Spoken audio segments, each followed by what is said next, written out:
Aunque la lectura es una destreza nueva para el cerebro, su aprendizaje varía según la lengua. Así, por ejemplo, en lenguas transparentes como el español, los niños requieren menos tiempo para aprender la gran mayoría de las palabras debido a que tiene una correspondencia entre fonemas y grafemas. Un sonido corresponde a una letra, mientras que el proceso se ralentiza en lenguas más opacas como el inglés debido a sus mayores irregularidades. Stanislas Dehaene. Te presento El cerebro lector. Últimas noticias sobre neurociencia de la lectura, la enseñanza, el aprendizaje y la dislexia, escrito por el neurocientífico Stanislas Dehaene en el 2009 y traducida al español en el 2014 por especialistas de psicolingüística, lo cual garantiza la fidelidad de los términos técnicos consignados en el libro referido. Consta de 448 páginas y está distribuido en 8 capítulos. Desde ya podemos notar lo interesante de esta obra, pues forma parte de la colección Ciencia que ladra, serie mayor de la editorial Siglo XXI, caracterizado por ordenar textos de divulgación escritos por los científicos. Pero, ¿qué nos muestra Stanislas en este libro? Hallazgos de investigaciones en psicología y neurociencias de las últimas 2 décadas donde se evidencia que la lectura, siendo una competencia cultural, está representada en el cerebro del niño y del adulto. Sostiene que el cerebro no es una tabula rasa, sino un dispositivo que aprende y puede reciclar algunas de sus regiones para aprender una nueva habilidad. ¿Cómo el reciclaje neuronal explica el proceso de alfabetización? Otorga datos para comprender las patologías del desarrollo o actividades relacionadas con la lectura y presenta estrategias pedagógicas sobre evidencias neurocientíficas para la enseñanza de la lectura. A continuación, haremos una breve revisión de cada uno de los capítulos con algunos puntos que considero principales. Capítulo 1. ¿Cómo leemos?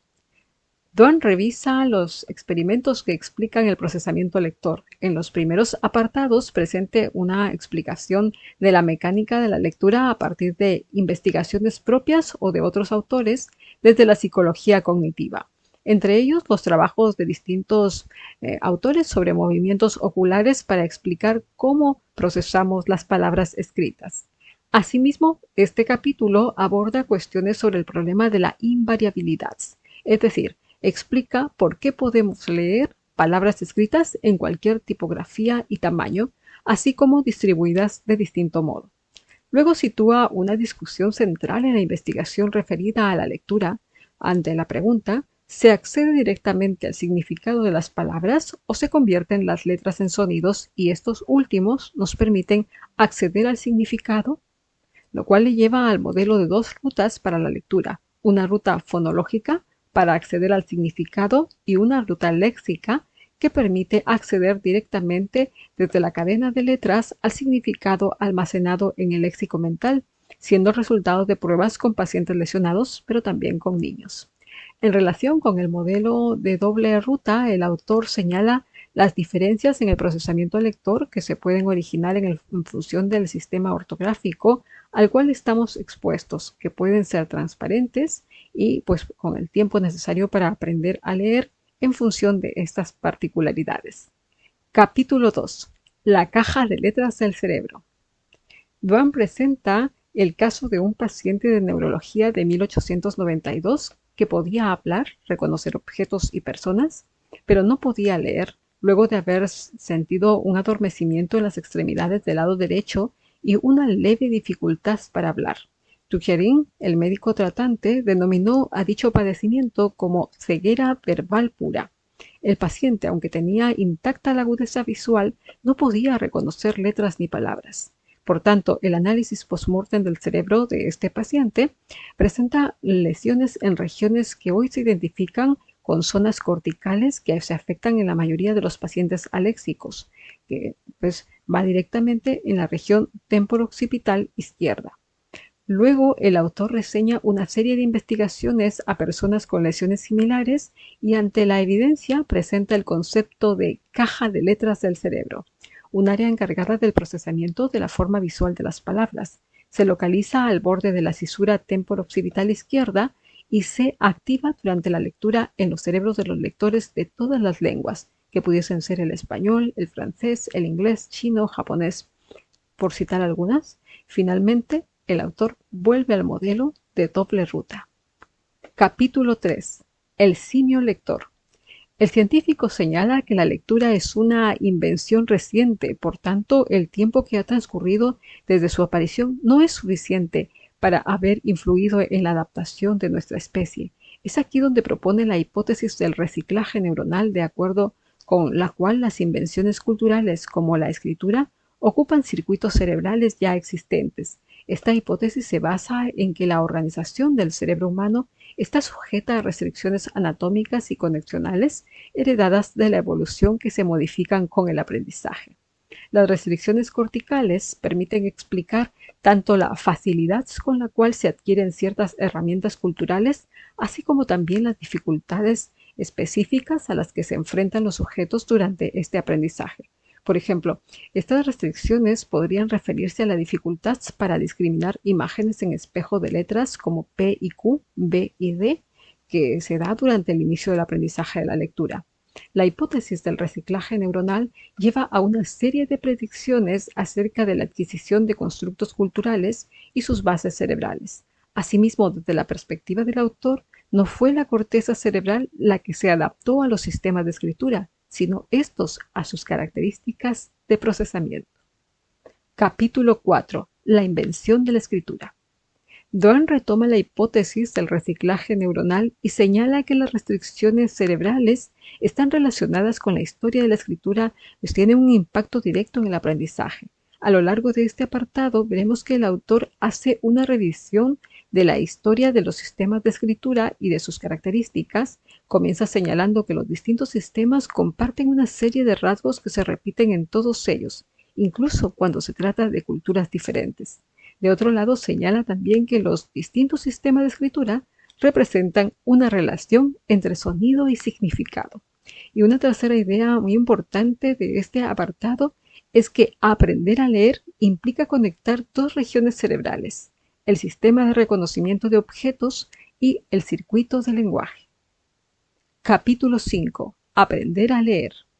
El autor sostiene de que, de acuerdo con la hipótesis del reciclaje neuronal, los niños pueden aprender a leer porque nuestro cerebro ya posee la estructura necesaria para hacerlo.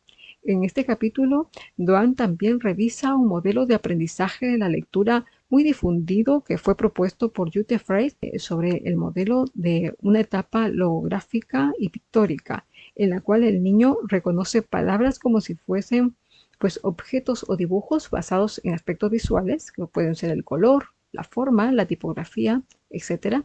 Esta forma de lectura suele ser previa a la enseñanza formal y no se trata de leer en el sentido estricto del término, solo es una aproximación a la lectura. Esta habilidad de poder segmentar las palabras en sus constituyentes, que son los grafemas, y establecer relaciones entre estos y los sonidos que representan el habla, es decir, los fonemas. Asimismo, el autor sugiere, basado en evidencias experimentales y de neuroimágenes, trabajar tempranamente las habilidades de conciencia fonológica, a partir de juegos con palabras y con sonidos, para preparar a los niños desde la educación infantil para el proceso de alfabetización. Capítulo 6. El cerebro disléxico.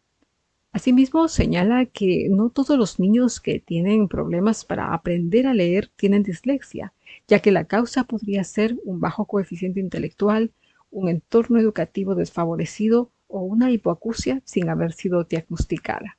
En este capítulo, el autor describe otras hipótesis sobre el origen de la dislexia, como son los déficits de la automatización de las habilidades adquiridas, la desorganización de las vías magnocelulares o la posibilidad de la experiencia de un déficit visual y las anomalías de la migración neuronal. Por otra parte, en el cerebro disléxico, Doan revisa evidencias que señalan la presencia de marcadores genéticos asociados a la dislexia, así como también trabajos con imágenes cerebrales que comparan la activación de regiones específicas del cerebro en sujetos disléxicos y en sujetos sin dificultades lectoras. Y de acuerdo con las evidencias provenientes de neuroimágenes, Doan devela cómo la intervención oportuna basada en incremento de las habilidades fonológicas modifican paulatinamente la activación cortical. Por ende, los niños o adolescentes superarán la dislexia. Capítulo 7. La lectura y la simetría.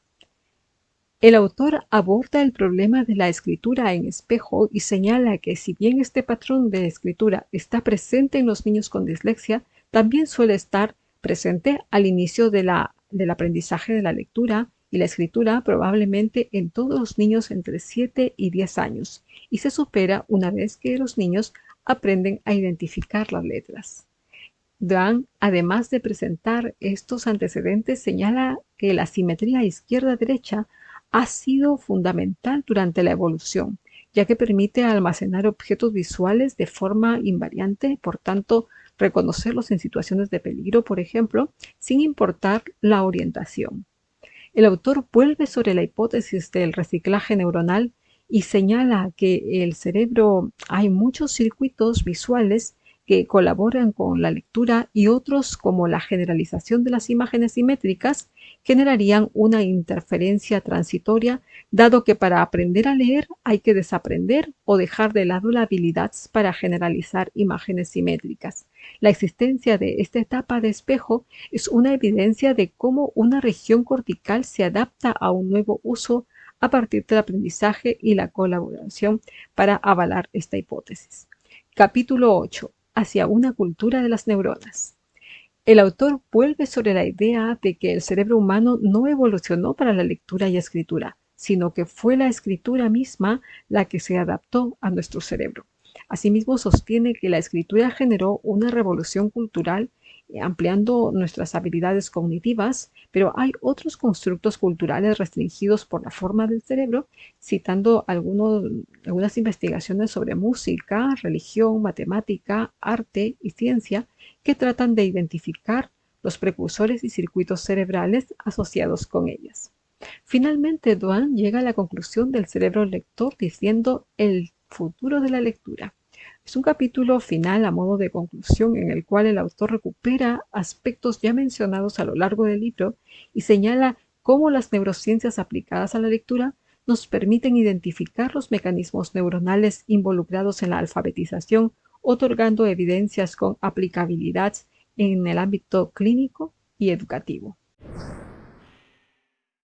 Doan en el cerebro lector reúne resultados y avances de investigaciones que se han realizado en diferentes entornos a nivel mundial, las que él mismo realiza. Su obra posee un carácter científico, pero también constituye aportaciones para la cultura, la sociedad, la literatura, la historia y la pedagogía, con argumentos comprensibles para los lectores de diversas disciplinas, manteniendo el estilo narrativo ameno, pese que emplea un vocabulario técnico, pues el cual ha sido minuciosamente traducido por especialistas en psicolingüística.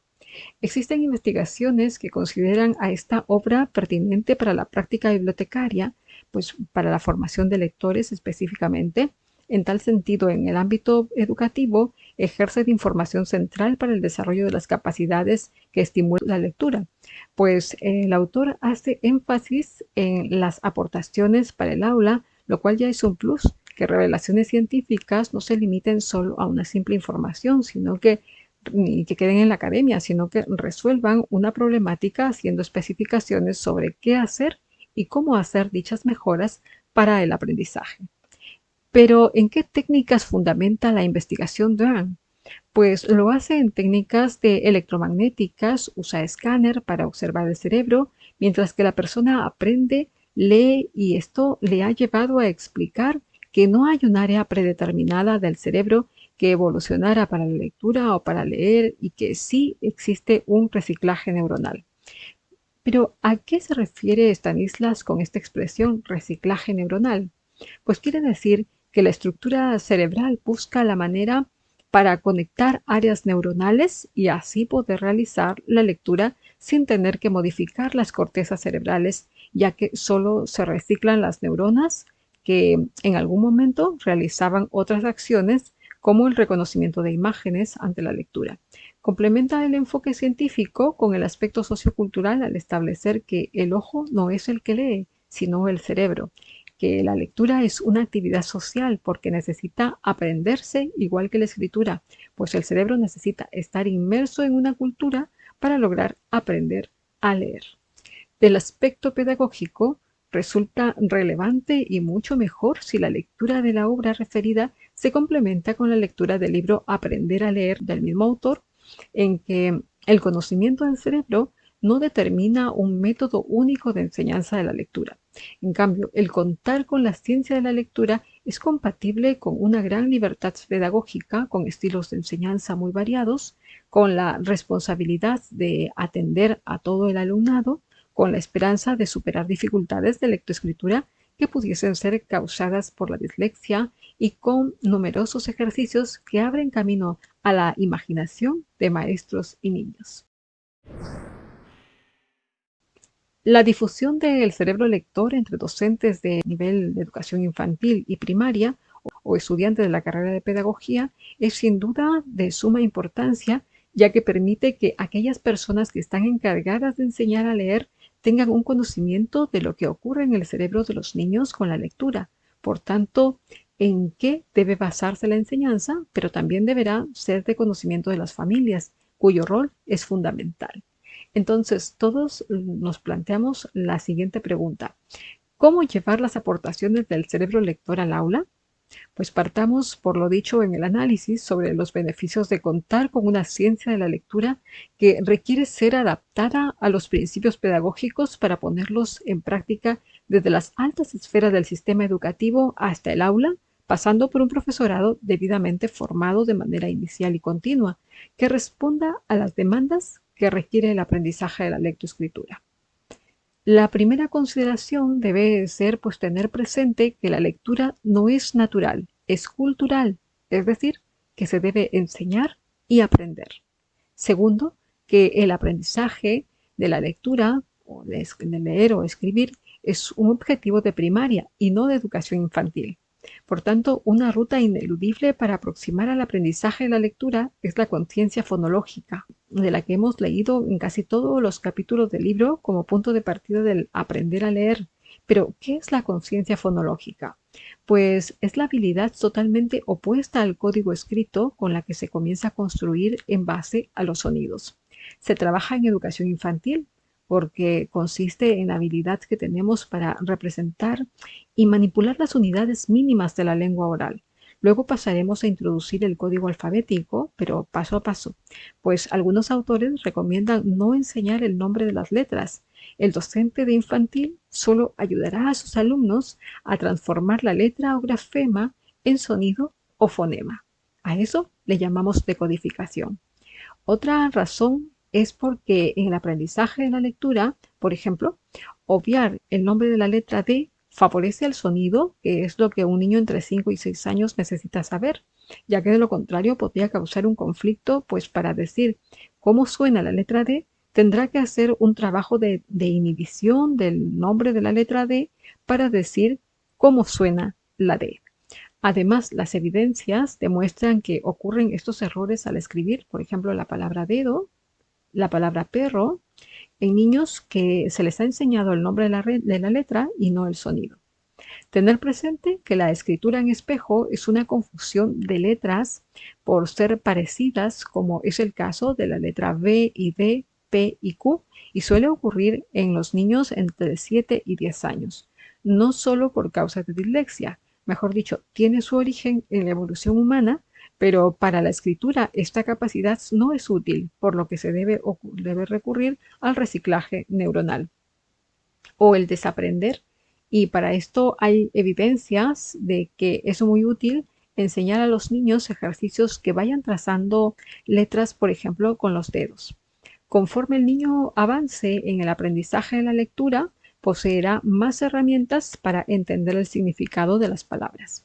Sobre la dislexia, hay que recordar que tiene un origen genético y que se puede revertir con una intervención intensiva y con muchísima paciencia al enseñarles a orientar la atención hacia los grafemas, los fonemas y sus correspondencias. Evidentemente, la observación de los padres y los docentes a temprana edad siempre será esencial y favorecedora para los niños. Algo que se debe o se puede trabajar desde infantil son los cuentos, por lo que pues es óptimo adaptar una biblioteca en el aula, trabajar los sonidos, las canciones que sean apropiadas para los niños, como esta.